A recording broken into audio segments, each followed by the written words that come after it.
Nang main dari minti kya? Ha?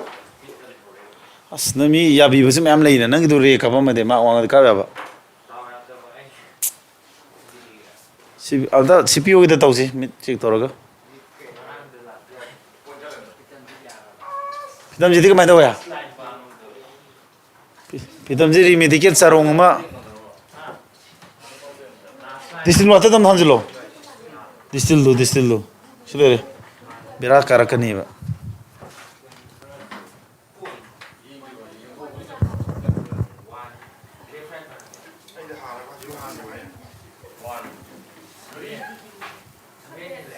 Jadi thaga da live class to ri thungan kai no.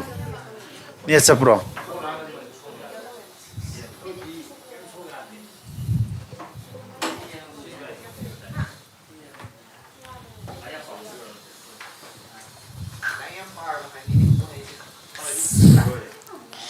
Epa.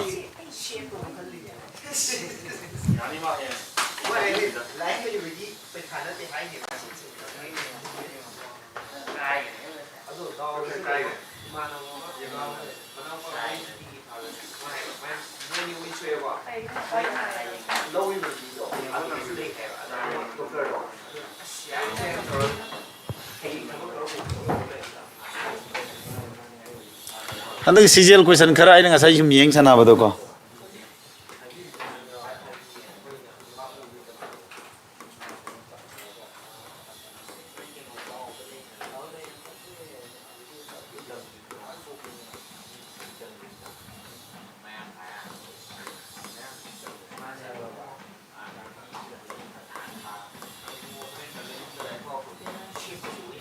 si CGL question ni ko handak kido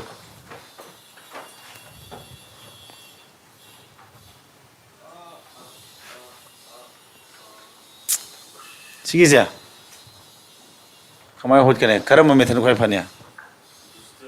Disin rupan khaira di thu yuse. Kusan ni ai sum yenga me chora pom yenga me kusan adum lukhat poi de hana gi pattern de inong no kusan bak thengna de. Yaudi yauni ko khara di yaune do yam bak thengna de. Sidai se mya smile out no tro. Disin rut class ai coaching ni khat pagi toring edu da musane na udre hana gi sane da yenge. Sumai tahu tidak terus, maka jadi itu nur kita ni, 9, 2 tahu terus, atau tu kya? Sini kya? Maka tu je kau ni 10 dan kya, di kana pun ni. Maka tu 5 puri rosum, 5 puri sila di somju kana pun ni. Atau sini 10 tahu terus, 10 aja di itu nur kita terus, 1, maka tu kya terus, manga sam ko manga di kya terus, sam ko manga di kya no? Nata di itu nur 8 tahu terus sa. Panma pantaru 8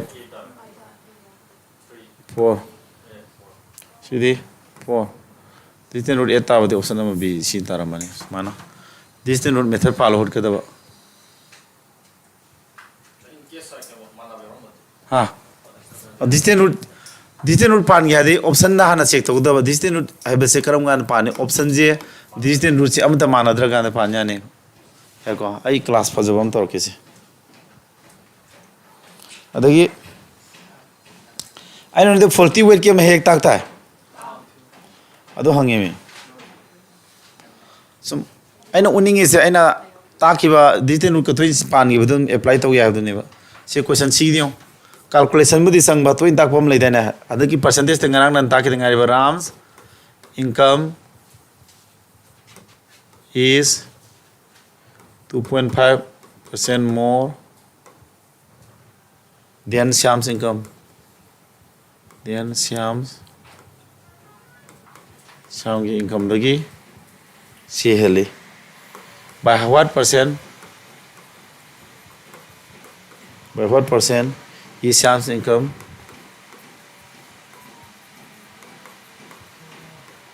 What percent Shyam's income less than Ram's income? Ram's income lagi क्या से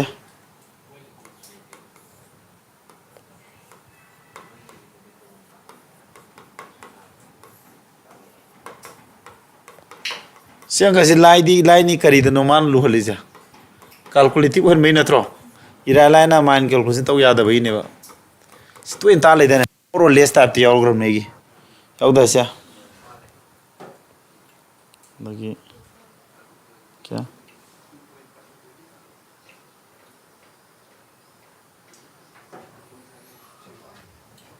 2.5 ne sumba gi kai togi kamai ta ke hen na phone ro ne sir singsi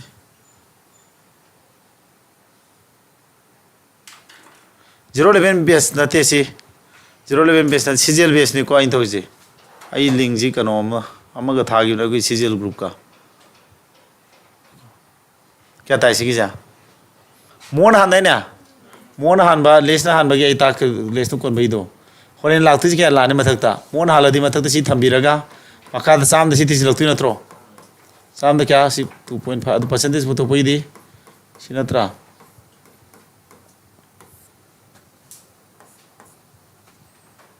अबे क्या तारे से 2.5 से क्या सामगा अनि साम अनि 0.5 नत्रो तो 100 अमा लाक्तु नत्रा 100 लापदि पॉइंट मांगना रगे तो तारे पॉइंट मतु दि क्या नसिना मथकना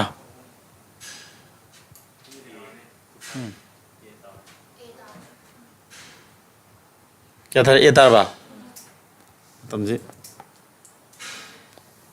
ए ताना रे को मैं 2443 ताय नंबर लोय हंदरे अंक जे अखोना सिदि सुम कुइना ने से पॉइंट मतु दि क्या न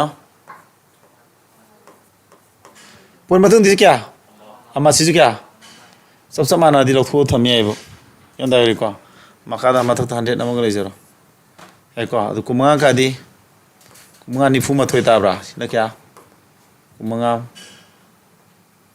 साम ताद्रो निफु मथोय नि दोने निफु मथोय चलादि अनि स जाब्रा तु दियान चलानी तु चलानी तु चपति ऑप्शन को यारे कोलम थानिङा दि याव दे याव मान बे वाने अंक लुदु मान बे वाने है को अदि मो सेफ्रा होरा मै दे 20 ताइदना सेफ्रा होरा मै इन 20 हौजिक डीक्यू क्लास ता जीडी गमु द तोबमा अदु सिउ नुपामना क्वेश्चन दे सांग इरोगे को सुम हैबेट केजी मै मोत नुपामना ग्राम जे 870 ग्राम यूज तवी अदुदी मा प्रॉफिट परसेंट क्या नो ये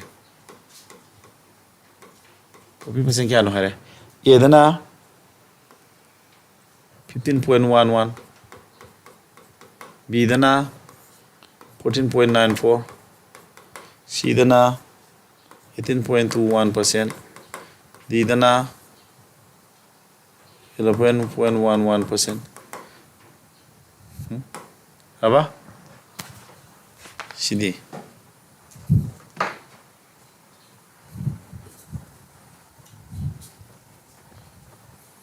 मैं तो ने ता मेरा बुक तो संग्रह हाँ तो उरे क्लास तो कनो दा पोस्टपोन तो गया नहीं ये तो 6 to 7 ला टाइमिंग दो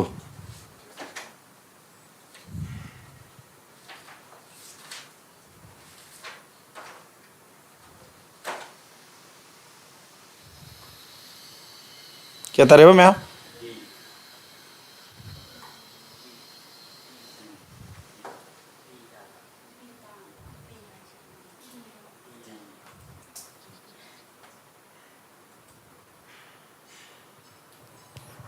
ऑनलाइन पामे याद बने छात्र खरमना लाते यावरी ऑनलाइन दे यावना दे फबने है को सुमबसिदा अंक क्या नहीं लाख तुझे मां तुम तुझे क्या ना 1 kg ने कई हुए नहीं है बा असिंग में वैसे ना SB वरगा 70 ग्राम से ना CP वरगा अंक होट पदुनी दा कुछ ना थे अदुदी क्या तो ये से 13 दोंग ब्रा मुझे तो याद है CP SB यार आने छोड़ दी इसी ना बाहर रहने फजना ऐना तो यार है 87 से ना असोंगे जो कनो लौरो है OPS handokhrani OPS lupa lising ni phone engon mang is ganti tathai ba sanati OPS tu en lo asong ji OPS lo yadri ba no tu sumaina phirak tu edi lo ro herane bena paisa ju tang khaim soli mina ena saure asong ji do en smartphone tu paman madigi ne tang khaim solaga lo ne laong lising target ne ba moy has laong lising target si moy has lama lising khani pa lo gre be ngodagi OPS की लिसिंग नि फू मथुनी बुनी थुसिंगी हैना नोचु याद्री बा OPS हाय तो केदोनी Android तो ताक्सु या Android न नुंग नुंगाय सिरम एंड्रॉइड क्वाइ नुंगाय बिदन ने मुको फाइन पुसिन यारन दि मोइ दोसन आइला चक्तोक चावरो ब पोसे काना बदि पीपी दे अंते सिजु आइना पामन मै सिना बाय दोने नोट कनु कनु गुम लो नुंगाय क्लास नो लो बगि दि सेम नुंगाय हम जा जा थुए बसिगि दि याको सिगि दिरा लाइरे दा kolom tharo no समझे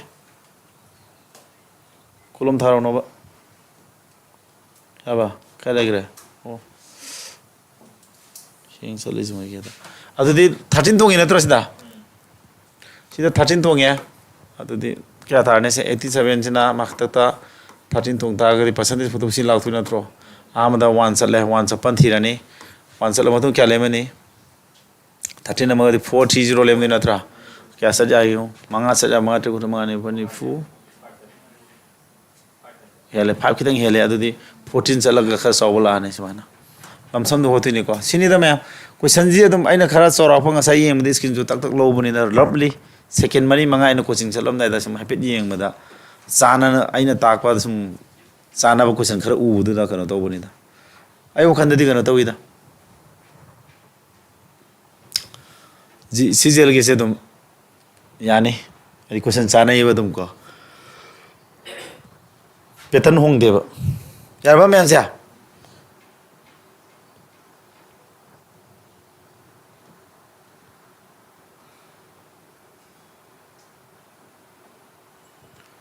मैं मसी दी गन तो तारे मिस क्वेश्चन क्लास तो गुदम मिस क्वेश्चन तो इन सीजल की मिस क्वेश्चन होइना तौरे गा सिगी दी डायरेक्ट को सीजल 2023 मिस क्वेश्चन होइना आई ताकि मैम योरा मनी हाइदी आमना सिलेबस कोबर तौसिल्लाबनी सिबाउदा कोई काय आमना कोबर तौरे काय आमना ngame gai du khangnaba सीजल दी तौरे को थौक चु किदंग चिन बजिदा सिदे A is B की 95% ने हरे then what percent of A is B अदुदी मथक तो ना B दे क्या लागतो ना स्माइल आने 100 लाख रनी मखादा ना 95 लाने अदुदी 1 by D ताने वो लोग कहते क्या ना A is क्या ना A is my 95% of B है तारा का दिखी A B की रेशो साब तक लोना within second सारो A ना क्या तो बात 95 ओरनी B ना क्या ना अरे वो इधर ना तो राही तब सात सिंग ना से 95% ना दिखी लागतो इन्हें बम्या वन अने रेशो साब मतलब ना B ना मखास लोनी A ना मतलब लोनी है ग्राम निको अतः समय लाने अतः परसेंटेज फोटो को दिख क्या ना तो ये से अतः सॉरी तो मालूम नहीं थी पर कनो तो चक्रे then what percent of A is B A की परसेंटेज क्या ना गी पर मैंने मखा थांगने में तो अतः B से A की परसेंटेज क्या ना A ने मखा थांगने में B से A की परसेंटेज क्या ना है दिस माय लागतो इन्हें अतः से अतः दिस परसेंटेज फोटो पे 100 हम लाने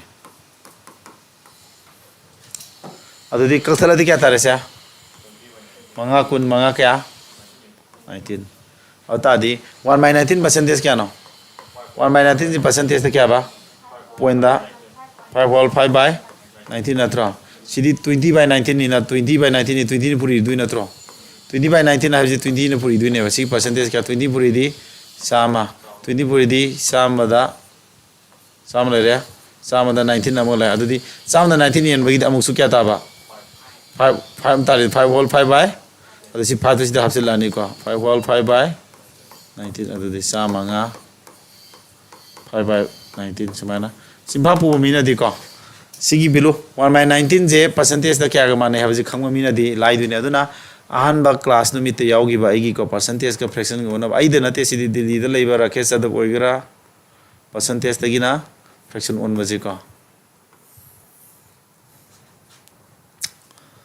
अरीबा खाय ममिंग से पोजा है राकेश अदब ओइसिनी को तजिना सुम ना सुम तम तम माई माई की देवे अनदर माई माई मेथड ताकनरा फाउनरा कोइवाने सिदी सिदी सिदी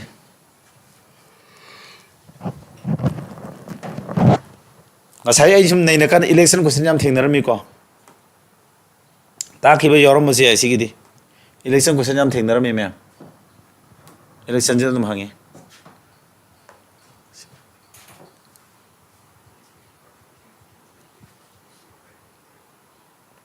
pdf se phangnar bana angon da si lai noi download tongnar ba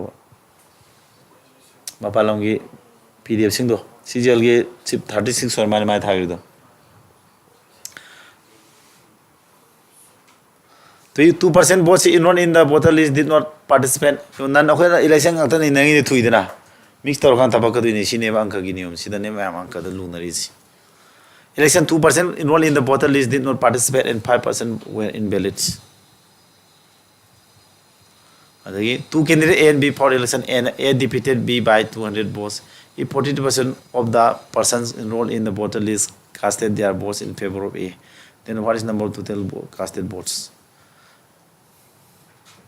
Cast or vote to क्या नॉय? Total vote 100x ले लो रो. अदु 2% ने enrolled in vote था देव नत्रो. Vote था दे क्या ना? Cast और क्या ना? 98x तारा ने लेमो 2% था दे लेमो 98x तारा ने. Man put then what is the number of the total casted vote? Casted vote to puna kya naam natro? Option trick to yabra. 98 kasin puri dore. 98 se kya nahi hai? 49 la. 49 ni na ba.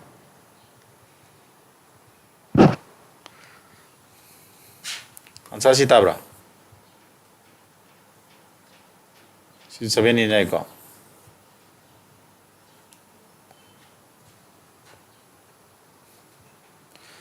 Ko foreign x mafum dar x mafum x na kari mafum number tanga ma ba si 7 yen yani ko subject se khona mamang takre ko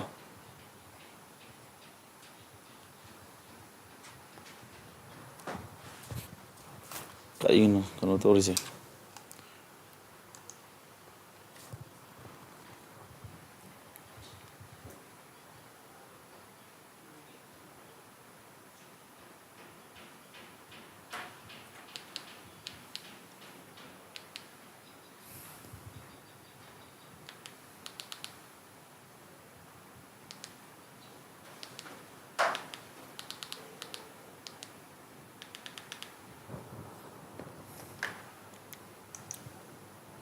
saya memang uri ko sa sige se ai no haningi se x na mapum mora ma disi 7 yen na ma soi thane adu 7 yen na option ani thi bani da x mapum thani taru tham ngam rane yadri ko x mapum thani he thabi yadri ba fraction tar ku se ai ko kai no x na mapum tar ma ga disi kana 7 yen na ba number natro puri na da 7 na da 7 yen na ma thane ha bu ne ba ina tori concept na yan tari bra adu hoji horo adu cast tori botu sini putu tu yan sa ji ko एक बिगे election थेनर ए ना बीजी क्या the Hera माइथि पिरिबा 200 if 40% of the person enrolled in the voter list casted their votes in favor ए ना fungi vote क्या ताने अपुन मजिगी 43% of क्या the person enrolled in the voter list ले Riba vote मसिंग सिगी 43% ने सिगी 43% 43x फंगी हम नत्रो अदुग मंग माना के दो बीजी माना क्या है माइथि पिरिबा ए defeated b by 200 votes ए ना बीजी क्या है ला माइथि पिरिनो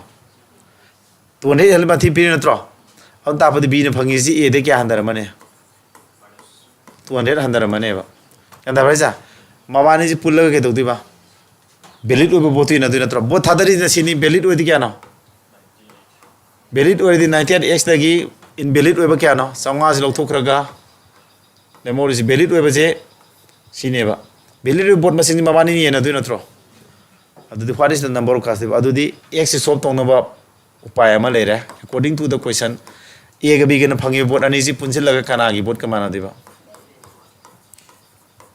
a gi board amasung b gi board ani ji pullaga sigi valid board 98x minus c ga mana ni habane are ko aduna ai wadi ma'am hanjin hotpan di khai phawani me si ko sijel me si ko su lu de speed nang dri si ka no si election heng yara kan matam si no min ema sang ne badam kanda braja aduna question aina ta pada noi class hom ne ba legri do question problem question ni fumu ne ba atopa lyrics wa pa bi ru adu question na hanjin revision chalo adu mock test taw thing na ba sin pai nga ma ne yare adu mai hon no sida equation cha do kha thuro se kya dara 80 ga 6 na tro sombar 86 sum chala di kya dara 86 oi tara ga di kya ba 12 na tra somdana 500 sum la di 300 to x kya dara 300 to 12 ne la ni ko adu di kya dara om ka di kya dara mari 25 ta x ya x 25 ta ro dro si 3 ka di sama 3 ka di 4 nam ka di 25 ta re x na 25 oi tara ga di si ani nga sa 7 yen na ba soin ta ra ne e ko adi kai mapum tara ga di si 7 yen na nam boy be ni aduma sai ko adubu 7 yen na ba ani sujle adu kamai tok tarisa adu ansa ja 25 na puri ni ko 98 ka 25 ka puri na sina phone ta ni kumanga ni pan di chani ni 20 kut pore kumanga ma pan chani kumanga da chani kumanga da kun napsila di chani ni funga sita option number a sita sab pi se kai gino nga sigi se internet kitang kanu oi ron stable oi de ron kan internet airtel gi ngasi kitang nuai ta bai ni ko maya ha manipuri kamai do sibo airtel ju jio chani nuai ti kamai do no internet ela hal ji ma'am 300 mbps per second ne hal ji sida nuai ta bera ne kita mayam sab samdo kitang kan to tare woro ga di ko next toroge sidi se aina na te ko si sijel question mix question lo bane ba election gi question thang tara mai nga sidi kan ho mai na tawro si ko thu ngamre ho Arjun Bhaskar Saral contested for a post. Arjun got 50% votes more than Saral. Saral got 2% votes less than Bhaskar. Arjuna Saral Sarajuna Bhaskar dagi handai. The difference between the votes of Bhaskar and Saral is this. What is the half of the difference between the votes of see the election pan me wane election ki concept na ratio concept ne ba ko adudi Bhaskar dagi ke do ba question ja amung tang da paro Bhaskar dagi votes less than Bhaskar Saral jina ke do ba Saral jina Bhaskar dagi ke do hai na 2% de si 100 low ro au ta di kya ta si 2% oi di 90 tar ba 2% handa bagi adigi ma Arjun nama 50% votes more than kai ba Arjun jina 50% helem na tro kana dagi sar om to pagi 50% adi tangkai mi helem na tro kana dagi Saral dagi tangkai la di si tangkai ya no 49 na tra 49 hapsilo sida 49 8 sila di 7 from doi tramari 147 ta bra eko au ta smaina ta long tour adu kari hai basa adu the difference between the votes of Bhaskar and Saral is kya Bhaskar kariga Saral ka difference kya hai no 1296 ne aseng medi kya ori ba 2 oi na tro 2 unit oi ma tam da kya mana hai dun se 1296 ka 1 unit ki di kya ta ne 6 kya 4 8 ta jare masana ka 1 unit ki khange adu de atai puto kya what is the half of the difference between the votes of Arjun and Bhaskar Arjun ga Bhaskar ga ki kariba half of the difference between babani ki difference ki kaiba tangkai hai na tro babani difference kya no 47 ki tangkai di si ni puto hai ji na tro 1 unit na si ki mana tara ga di si ki kya ta ne 640 as na si ni puri roi dro 1 unit ki bilus na puri roi dro tu na ka de kya loi ni sia tu na ka di hol follow de mari tar ko ni pan en lo uti re e lo re ko en lo re en da ko sia adi distance route bethe pan gyar ga na tu le di makha fine puri silo je sa ma to gi do tu gyar ga di fine puri di ten si mari ga si ga di kya ta re ta pa pan tu distance route tu ta re sina nine ta bra makha ji fine puri di 9 distance route 9 ta ba 9 nipa mapan yadre nipa kumari ko kumaga hunturu kuntere 9 yai sidi tare trom da kuntaru adre di manga taru tare nipan apa sisu ta siani mang da chawi diba ado 47 into 3 to 4 number yada nam so humga si Manipuri na di kya tha lamsam hola je ko tiena puri di kya no sitani asaji di tani da adi lamsam hot pe ai asaji ani ji manung de tani this root 9 da ba there ko nei to idu ko anga sai ma sini ji tien puri di lisingom da dro 50 na ya ne puri du ji tien puri ga da lisingom da re 50 me ne phanam puri di 15000 me approximately man approximation to ro ko adi si ani puri na kai su sai si di ta ro si ka chawra ni sumana kai no 7766 ta hebam yauri ne si ai lando ma le da 6 na di ro ro tare mari ko ni pa ena di loi ni ko ai ko se si ni samang da ta ne ko disten ru si ke do ma sa ko na disten ru pa nga si phanam puri ren kholo tien ta ni wan ta ni si phanam puri na na nya ko de na ni nya ne dum ko disten ru si 9 ta ba thi du ni di ta re ko mem se si puri na lei ko no ba lamsam khara kho lo ko agone si lamsam hot phaji sorok pa ma approximation hot pagi niyo ma haram ge amada sigi ji 47 hai ji ke no ana na sorok na si kano haro si 40 50 na ga na tra sa adu 50 hareng khala je ba approximately 50 na si puri ba amada 3 puri di kya ta ne sila oidra adu phanam puri di lising traunga something other de lei ne ba du ta di si di pigment gre ba ko samana matha si da mong digital ro si 9 ta da ba yar ba di ta na re yar mathang di sumaj di si digital root yang ga do ni sumaj ka x% of 280 15% of digital root right to put this ani hanjin ma le da 15% na so si ani hanjin ma le plus 20% of 310 क्या तारी this तेन पालो हो ठीक है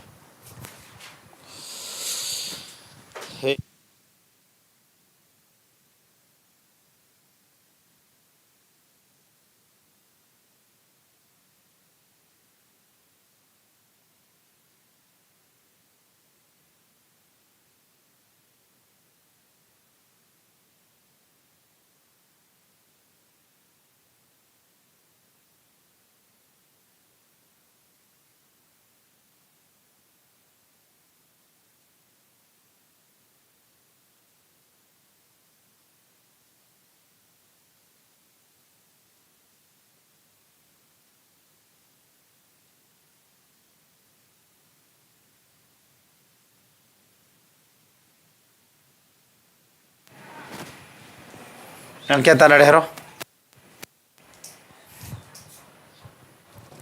क्या तारा net याद तो रोहन नौरेम नहीं नेट याद अभी song नुको I नते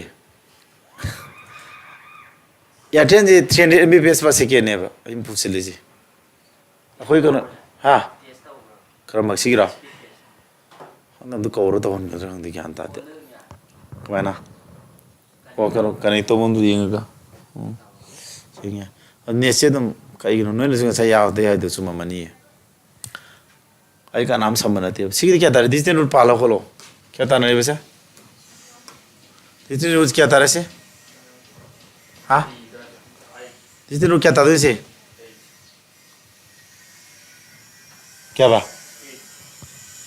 sin mathak sina yak sin to si dis din wan ta de ni ko makadi wan tham dra si di wan le re mani manga taru manga amanga di taru to kuntha tu 9 ta bra sa makadi wan tham dra re di the lu si 3 1 4 si 6 ni si 6 ne ba ko to kuntha tu ti ma pan ta ne sin makhaji wan mathak ta na 2 ga 4 ga ani mari ni pala ta som da di makadi dra sa re x1 ja som da 9 ga 17 atra 17 haji kya no 9 ga 17 haji e natro this din si som e tare adu ta si gi si x क्या होने 8 1 8 x si kya hoya ge x si 2 ore ani mani yaro x si 8 ore b ji sume 3 yaro si 4 yaro adu option number b tar ni samana 35 tar sume ko digital root holo si yare na ta kakna gira puri gira ta rusi yare ko si ta cha no si yawram ni revision ni khalo speed exam ta sim to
Sidi kya tara hai no Suhani na tax at the rate of 30% on her entire income of rupees C and Rikita pays tax at the rate of 40% on her entire income of rupees Y.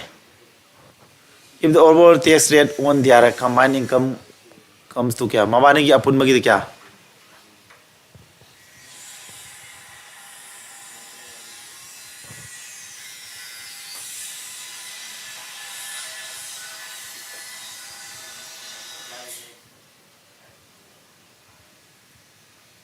Man tax 3 से 90,000 से क्या ना 30% हमने तो सुहाना थी क्या ना सुहानी थी tax क्या बा 30% हमने तो सीखी 30% क्या ना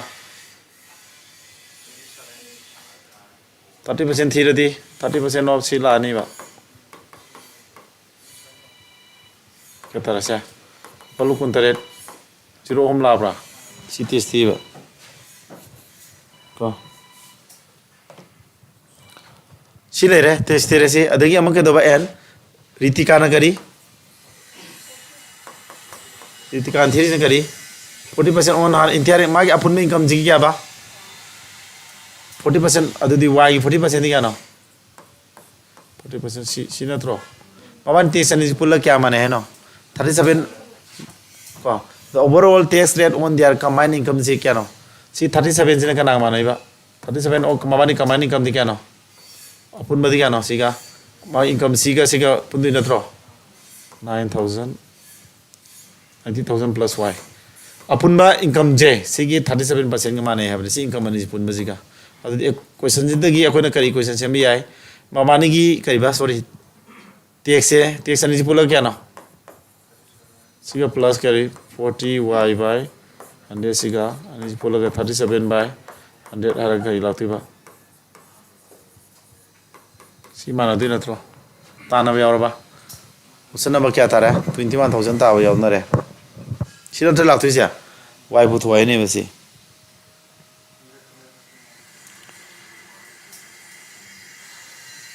ande ka kya de smain ta tare si calculation ande ka ke elsam na utare 270 ohum leije ani ma hapselani plus 40 y la ani adu ka ne yare ko somdana 37 point nadi kya tara 9 37 mari ama ani ahum mari 9 point mapal tare phum doi mapalu kun tare ta 33 plus 37y smala ani ko y puto ke di 40y di som khai do di kya tara 3y tare ko adu y puto ke di 3 ni elani 3 ni kana yen doi ba sini khadonu phone ji kya tara 0 mari im le re ani ahum mari 0 mari kamal oi nare kanu nani See 3 30 60 क्या तारा that is 63 210 sumana si tani ko calculation da khara sammo aduga loire si question la ki matang gyan taw ko swani na theory ba text ge no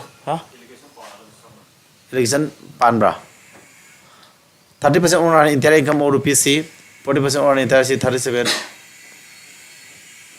elegation pan bi hai sumana oh usiludre amana 30% amana kya 40% natra apun mana kya 37% natro sumana elegation pan man phai si kya tare 3% sina kya 7% natro 3% amana 7% my income to kya no 90,000 natro kya puri nisya 30,000 natro ata di sigi ke no my income to kya puri tare 30,000 puri ro to ta dro 2210 ni oh sina sami elegation sami ko sina elegation pan de koi maningre elegation pan da base elegation pan jai yara ba election di ha election di mathi nadri ko thenadri election si one hole election pan ba kan to do election id hojiki do amanu padan thi 30% natro amana kya na to election ji kan toro to aye class pudi amakal sithagi bini ko election gi jo last class ama ai kaudri backup to so nang da election class mathong naw na legram ne aina ne record logi class adum repeat lak pi ge bas mana ko sum lak se hauji ai ge record lo se average lo re ratio lo re adagi ratio proportion tongan tawi partnership tongan tawi mathang da as tawi mathang da mixture tawi mathang da allocation tawi mathang da percentage ama ani ahum mari manga taruk tare nipan ne ba mathang da ai tor ko ti profit loss la ani discount la ani simple interest compound interest la ani sila di time and work to thoni time and work ki kangbu private system sim kangbu la ani ko adagi time and distance board and sim la ani adagi allocation adagi walo riba number system ICFL sim simplification series search ko sima jilo lo sila kan da algebra trigonometry geometry I am so tanga sele ko insulation adagi DI le re adagi sidagi anu bab sele ji permutation probability absele probability ta ke di permutation combination ta te aro adagi adake no adagi mo kano ga state ka state ki question nama probability ani mo pun hom tier 2 da question hom di soi la ni ba hanagi hangami ba tier 2 question dagi anobo question hom hange ba probability ga stage ka anobo habse le topic da question hom la ko ne question hom ma mark mapan ne ya maroi ko se ya da bra ate di se moi hana gi CGL ka no ga dum se moi tawsala ma'am kano tora ai ju coaching handa ki ai gi kano to du be khara chingi be wan jara jara record oksila dawni ko adum class khara janggila ko matang ji or kani kinang handa chi tapajin noi main to ya de class su tape ni su tape to ji kya tha bese di natro constitution 90% total number of people on the electoral roll cast their votes during an election 50% votes cast were declared invalid jita sequences what was the total number of vote inventory vote kya ba inventory vote gi 90% jina moi vote thade natra 90% adu 50% votes cast we are declared invalid adu kya le morni vote pun yes ni khalo ba si manung da 90% vote thade natro thade manung 15% ji ke da ba invalid ob natro le mori 85 to na valid or idro si valid ob vote si le re sigi kya phangya no jitana jitan phangi 60% ne sigi adu kya mane no valid oiba vote ne basi vote masing x le re si manung 90% vote thade manung 15% invalid ori le mori 85% ji valid ne ba valid sigi kya ma phangi ja 60% phangi 60% to kya mane hai no se 91800 ga mane au ta di electoral roll le vote masing di x to put hoya mane adu di 100 le ka thana ne oi sore ka dai de am nungai na le mina adu di kya tare sa हाँ क्या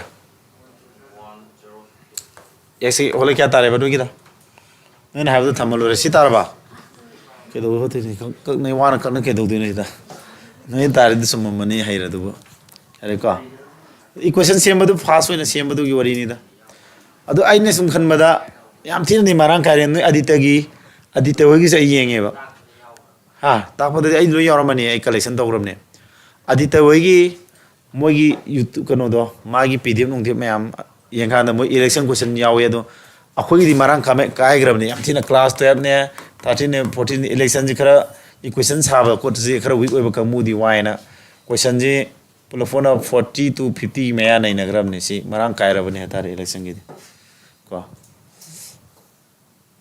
थंदे सीधी ताकर बताया नम थी उन्हें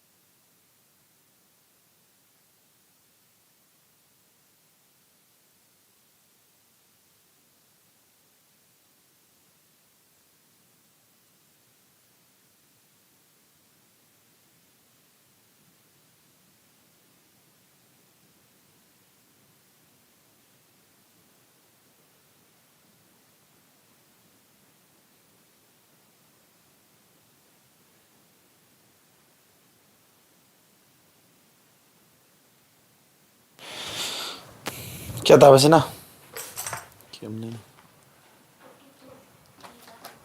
मतलब नहीं फांगम नहीं तो सीजल जा नहीं अच्छा पे मंग करीबा मंगांग पखंग सब पे नहीं अच्छा पे सीजल जी मतलब नहीं फांग दे आदम नहीं को सोचो सोचो ना कोई फजना फांग ना बताओ से करी तोरो फांग नहीं है वो तो प्लान तो फजना को ताना रगा income the see expenditure see my income the see angle expenditure see angle then what will the percentage increase saving the kang at k mentally to gambra resource of the income the see expenditure see natra resource an tak sabi ro zero mu kakrani onga di traunga onga di 11 amanda di saving du kya tarne 15 ga 11 go di 4 tarne ko 15 ga income kya angle ba 15 si puina kya tara so hum adagi 11 si puina ke tare 132 adagi 15 si puina dibu ko California de 15 mari mangan mari ko tu manga 75 de ahum ga 11 ga 33 75 de 33 ka dokti ne adagi 2 no loiba ta diba si tam ne maina ko khuloi ra ga samaina mai ko singaman mana phai yam toi no ha jau gre ta ko do ko अदि income दी हाइदी CGL की question नोइना नहीं ना बने latest question अदु ने तापु यावरि दो सी question याम गि दाने थवैना सिगत की टाइप अमा ताखिबनि तोंगान स्पेशल को असिंग मैदि सी टाइप से kai singe ba a plus b equal to c type to ne ba अदु आइना c ताक थुगी ममांग न तोंगान सिगी स्पेशल ओइमन मगी income equal to expenditure plus saving हारगा c type ममिंग तोंगान बा हाइदी सी कक्तगी ओइबा सी टाइप की कोड पुदि ओइजरगा सुको या मारंग कायना ताखरने बा अदुदि सिदा तौबदुदि मैम खंगदब यारमगस इनकम गी रेशियो दो थंबी गदौनी को इनकम रेशियो दो अखना 0 हमजि कमन लौग्रो एक्सपेंडिचर दु के दौने 33 अदुदि सी रेशियो जे 3 का 15 सिना 11 तारे अदुदि सेविंग दु क्या तारने 4 तारने हबा सेविंग की परसेंटेज पुथु के तारगे सेविंग की परसेंटेज पुथु के तारगदि मैम हां 4 दो के दौ तारे सेविंग की परसेंटेज पुथु की 4 थमाने दुगा इनकम की सिया इनकम की 15 से माई 20 जी पुइना ने 15 20 क्या तारने 6 300 तारने अदगी एक्सपेंडिचर माई 11 से मागी परसेंटेज इंक्रीज तौरी बतो एप्स पुइना नि को अद सिदा पुरिना लेबिसिना मतम मान गनि 15 into 12 लाने सिगना 33 का कनागा सॉरी 11 का कनागा मागी हेंगली जे 12 कनत्रो 11 into 12 खाइदु इज कगिनो सेविंग की पुतो केता दि इनकम दि एक्सपेंडिचर खादो पदुइ ने बको असिदि पुरिनरो दि मतम संगे आइन तौरिदना सिकनबा Mari om. Mari nasi kadi. Si 20 natro. Sorry. Si. Yam han idore. 15 into 20 ne bako 11 into si na tayo ko di bako. Kung na matam na si 4 na si kaaga mari mga si mari ka adi ahom. Ado 75 si na 3 11 33 ata di si kaya tare siya 42 tare si mana. Hana class yaw de mi kar waram ni kange. Ne yada bai ne maya oro biroi sana keno sing tam serang. Ni sia do ne ni aina na ti ni si ka mai to du rong dio. Bi am ti ba khoi mani puji. Ha Spiti yang itu kain moi bukan waktu itu orang kene ba nong mang beira kain nong yan ta de. Ha Noi jauh tu bra. Maya atai jauh di aku iswa dena te kwa kaiten sangai prosi jauh di maya. Palete. Palete. Pidep thajil ke noya no phajno holo yani. Sim try to.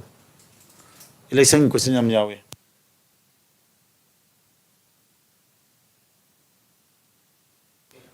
Kwa mayam hana CPNM le ramane ba. Kwa aduna conductor ame ba. Mana conductor ngana ne ama thaina yam irang chong thokri 2018 da 18 19 ga lona bajida Bihar somda no yam chong sin bagi case kam tong nagi bu ko. Ado yam chong sin nagi bai tare ko. Adu dagi exam ji chahi muksi ko dana CGL to khiba. Adu moi change to gibni adu de question is ten yam anga ma bane phajai ba. To on sabiding itia to hainari lu bu. Adu lu bu na standard yam phajai dana ko. Laira di pura exam phagi danar ko do. Almain to re dana. Kara lu raga damaina. Almain to gibne adu thesis laga ma yam jina pakhane as thesis di bengi question sema mani hana di sema me haiba damaina. Bengi question bengi tap yam lu khala kadra ga to ko. Hana sipina adi sipina loring e sema madugi edu gi tap da ara ba ta ko to khala pum to we. Thaina to 17 da matam da hana ke to gi de. Ama to ra di fani khala yam standard wala bani moje ta sena complain yam lai re. Thesis ki ji. Ha. Yam sim dio. Ke thare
ke thane de.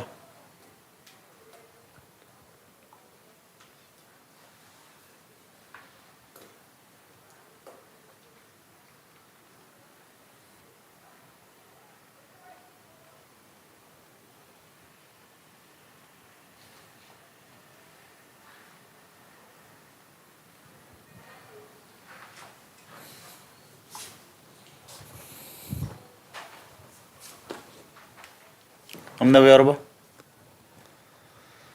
Pitamje nang yori ra. Pitam nang medical kamai torba. Medical mafam dagi yori ra. Wai ti bungo nangi medical ngamjara di phadone. 85% ngamnade ye phone namda haina te kegino. 85% of the total number of people on the electoral roll cast their votes during an election. 10% of the votes cast were declared invalid. If there were 3,000 people on the electoral roll and the Dharam security valid votes, percent total number of valid votes did Dharam secure. Pune lai vote masing sinatro. Si manong the 85% total number of votes eh valid obadi kya tane. Vote masing si lai binatro. Si lai manong the 85% ke doba. Vote hadare. Thadai manung the 10% na invalid or mina lemori 90% ke warni. Si invalid or mina lemori 90% valid or draw. Valid to si lere. Valid both si ne.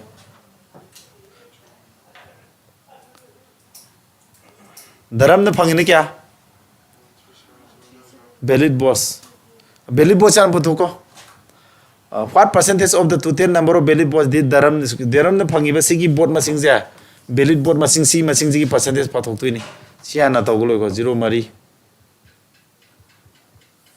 atra 30 mane 85 mane kanaga 90 magana tro kya kha tara 0 anim laba adudi 85 amale re open manga ni funga mapan nipan open ni funga open nipan kya na hom dain thoi de mari absolutely 76 sidai dam kana am pui duiba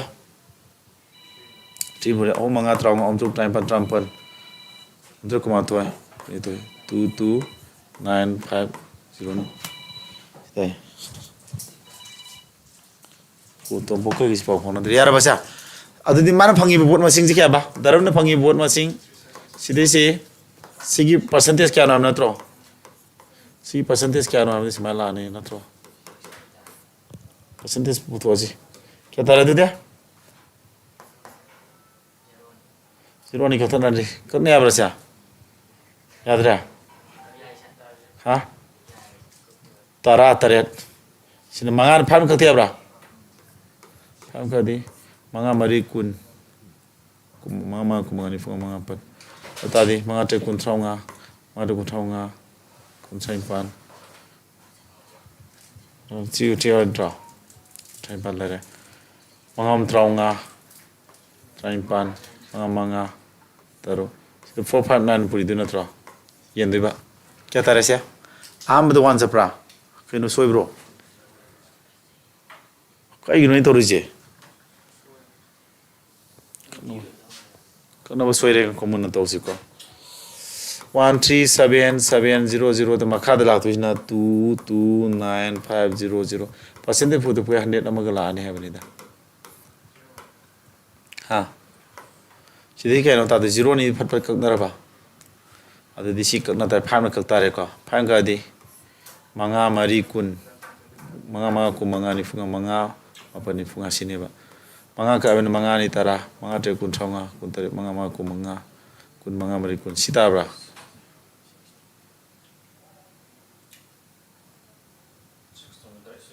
ha since ko ya bra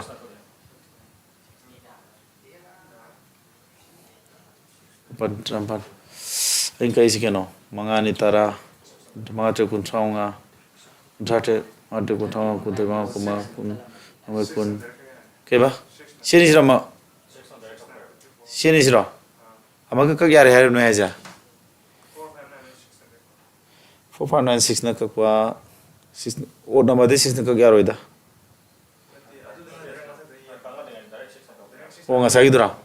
Oh, tu dia 3 nak om traunga, 3 om nak di om apel kuntaret, om mama om kumari om nipan kumari semana, mengatur nipan, mapan nak kaya ringan sadi, mapan nama mapan, kau, mapan, tarik, mapan nama mapan, 20, 70 nak kau, 70 taruk training point tu, 60 tak bro, सबसान तालर में ने 60% तालर में सबसान दीदार किस में मिंजी फजे दीदार मक में Sum Paginiko. Young Karim Nates, Tankan of Ming Paro, Pazabada. You took his minor lab like we started in Maming Zaza told me your name. Maming Sakulon told me away. Mangara do you? Size pancreatitis Sulay, diabetes Sulay, Saina Hazuriqua, Maida. The Cano Zulay, the Zagarapumela, Mamakuti, Hazili, Adoi, medical Yagadrasini. I was saying my lady Brana Tragai on the Hangibra, Gantadres. Pondoro Pazana Tana Jagi never. Huh? GD getting around GD, I know 0 living class to the Harapata. My where a Monsieur got the Tomum there. Income person was this and his small expenditure was this. Next year his income increased by this and expenses increased by say. Find the percentage increase in saving. See the kya? Two no questions you can't say. Income the no? Income 80,000. I think expenditure the kya? 45,000 na throw. Near chapter bomia. See near Sidiba. Kotana di zero. Mga kadi, mga mapan mga kadi kya, mga ma. Contra Natro saving the gap. Tari Natro income to 16% angle and expenditure angle, find the percentage in increase in saving the Hinga purpose Daragadi, saving the Soji Makatam Niam Natro. The saving have the income, the expenditure income with 16. Ma'am, cost 16. The my Hangalitu cannot income increase by 16% in the sea lani.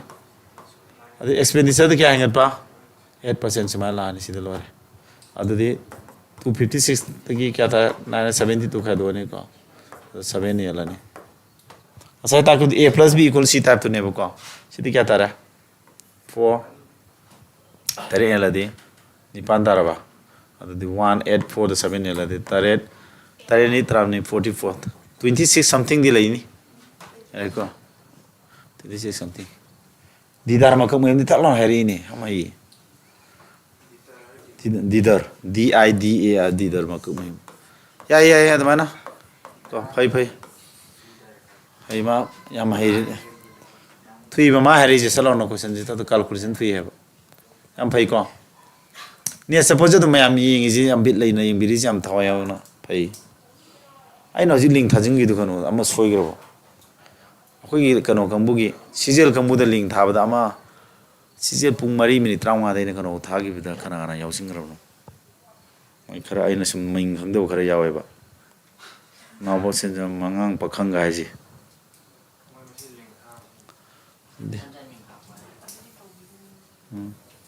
Asih kelas itu betul. Aduh ni mobile app tu yau radi, am tu na paham ni app tu. App saya ada payment system gitu deh kalau dreba, no itu tahu gitu. Monda adu wesin boy raga di problem tu adu uhel lagu. Ai nadi kon update tau gaya ba. Asa video je available uhel laga saat sahaja freedom dia yang apa adu kak uhel dia hari ai kaim kalak tiba. Asik sih. Hadi live class tau bah hari ai video tu tau gaya. Mayam ni live class tau raga video tu mahum sana mahum saba mahum tu thamang no ni kan yang apa foto ni PDF ko je. Ai ni YouTube tam thagal ni ai ni matha sajari je. Noi nam link thab ko chilakan adi phak taw lai ba adi thamne nong sem ko pa. Ko. Au tadi video do main lor. Oh ya, mana adu gitu tu. Nanti mana tanah sih, mana tu wesili foto kain orang lok thok kro. Saat kami ambil mobile app dah hele reba. Last ai sinti malam masih ay. Maju sin main ni dah, maju matho kami ambil dah. Yang na kalau tu media nanti. X% dari sini ko. Sin mama office na thok kami ambil leh ni. Turut. Oh. Sini क्या तारा? Election pandai na, kerana mana pandai sih dia? Election pakai dah. Di sini na, maka wan sini क्या तारा? Nipan, क्या? 4. Sini wan, maka di wan ni ko, mga taret X. Sini mani nipan kuntai tu ay क्या तारा ni sah? Puri nanti kuntai tu 5 तारा, si 5 तारा minus sini क्या? Minus jauh ini, jauh sini. Kerai.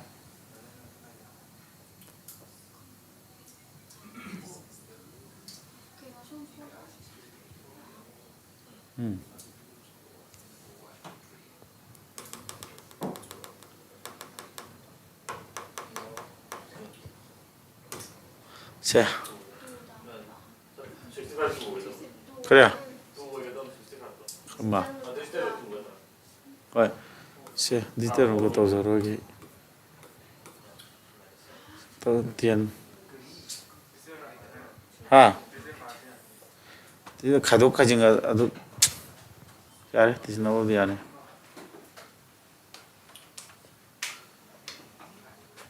지금 뿌리는 쌍돌이네. 나더라. क्या था रहा ini ngasih am tali sini kayak gini sini terah ishaji dari khutbatan madu hai karena Mr. D puri sebentar ada di sini ur palu sih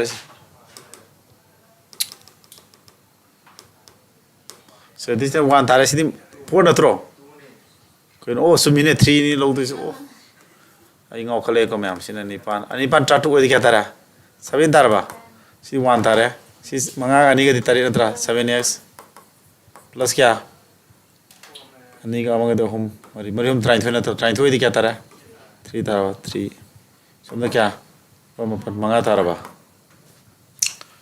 ata desi kya tare tare ko hum dikha no tare ko hum di tara natra tara wadi disne ru kya tare 1 7x sum sakro 1 है क्या माना नहीं समय से हम चक्र दिया था समय से माइनस संग सम प्लस 5 से सम माइनस लाओ इधर 1 है जी 1 दिस दिन 1 of the 10 का माना इधर मालूम था क्या अदर 6 तारबा 10 नि 5 का तो 5 तारबा सो ने 7 x क्या था नहीं हो x से तारे नि पर 3 ताबरा ओम तारे को मात हो याद है सी 9 ताबरा याद है मरी के तारे कदी तारे नि पर 2 तारबा x ने 2 है तारे अनि तारे तारा मारी त्राम ने दी मांगा तारे x ना दिस दिन उसी 2 और दिया को x ना 2 है तारा कदी 7 का तारे कदी अनि तारे त्राम ने होदी भाई तारबा मान रे को 47 is the right answer Mr. D is the right answer Mr. D या भाई सर याम सपे याम सपो तो सौबी गनु को दे मसी नि ऐसे का मैं तो होंदे या दिस दिन पाम ने खंगी को मैंने सौबो तो थंदुई जी मैंने सौबो तो असम सको ऐसे आइनो 1 to 10 हन में खंगी को दिस दिन रूट 1 है बस 9 दे मी हेले है ने बा अदु 10 को उसिलो सी है बा अदु फा खदो सुम लॉजिक से खसना ए हैं फजरा बदी तोगे दिस दिन रूट की क्लास अमदी फजना सिलके बको पुंग फान पुंग अमा खरा हेन सांग मदो अदुम याने सीधी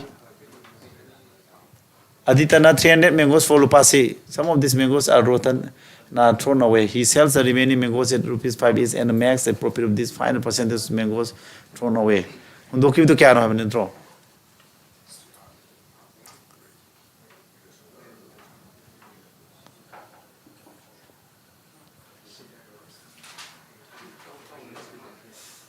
Hey, I'm like, hey.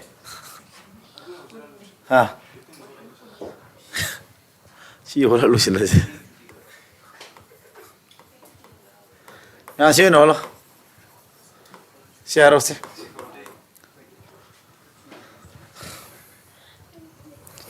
Okay. Subject I see my own subject. Boy, lady. It was running and mother is like Uncle Honingre. Nagi to look to me to me the same tour the Caravan Humang talk to Queer. Was singing cannot tell me. Near to Sapamina was she told it. You go. Sing around talk if the past percentage of examination can 35%. I can also target the video saying Rangi Karugida. And the operation. Ha. But Tagatri, you took the yoke driver. You took Tagatri. Video with the Canada. Pass percentage of examinations क्या 35%. Every student got 210 marks, failed by 14. Sunny तरह फंग में के तो है ना 14 mark वाला fail वो हम ना त्रा अदु दिस pass marks क्या तारा ने pass marks से सनी तरह फंग में mark क्या वाले है ना 14 वाले हम ना त्रा अदु 14 आपसे लग क्या तारा ने